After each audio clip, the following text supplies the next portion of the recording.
সময় মানুষের জীবনকে অনেকটাই বদলে দেয়। দুঃসময়ে আসলে অনেক জনপ্রিয় ব্যক্তিও নিজের প্রতিপত্তি হারিয়ে ফেলতে পারেন। এমন অবস্থার শিকার হয়েছেন রানু মণ্ডল। একসময় গান গেয়ে খ্যাতি অর্জন করেছিলেন তিনি, কিন্তু এখন আবার আগের মতোই অবস্থা তৈরি হয়েছে তার জীবনে।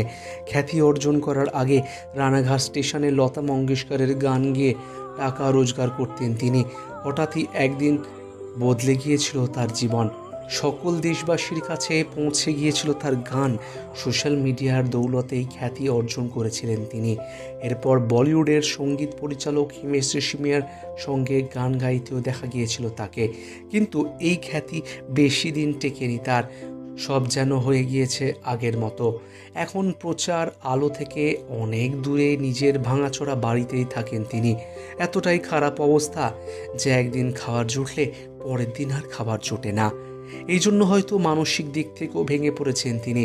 সোশ্যাল মিডিয়াতেও মাঝে মাঝে তাকে আশ্চর্যভাবে সেজে রিল তৈরি করতেও দেখা গিয়েছে, এবং কখনো কখনো অদ্ভুত ধরনের মেকআপ করতেও তাকে দেখা গিয়েছে, এবং অনেকের ভিডিওতেও কিন্তু তাকে কমেডি করতে এবং কমেডি ডান্স করতেও দেখা গিয়েছে। কখনো কনের সাজে ভিডিও করেছেন তিনি।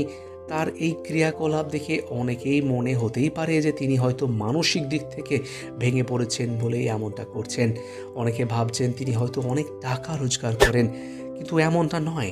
বর্তমান সময় তার কোনো স্থায়ী উপার্জনের মাধ্যম নেই। মাঝে মধ্যে কিছু ইউটিউবার তার কাছে যান, তাদের অনুরোধে এই সমস্ত কাজকর্ম করেন তিনি। এই সমস্ত কাজ করার বদলে রানু মণ্ডলকে তারা খাবার দেন, আবার অনেকে ভালোবেসে টাকাও দেন। কারোর কাছে এর বেশি কিছু দাবি করেন না তিনি। এই সামান্য টাকা আর খাবার পেয়েই তিনি খুশি হয়ে যান। তবে সোশ্যাল মিডিয়ায় এখনও তার ভিডিও ভাইরাল হতে দেখা যায়।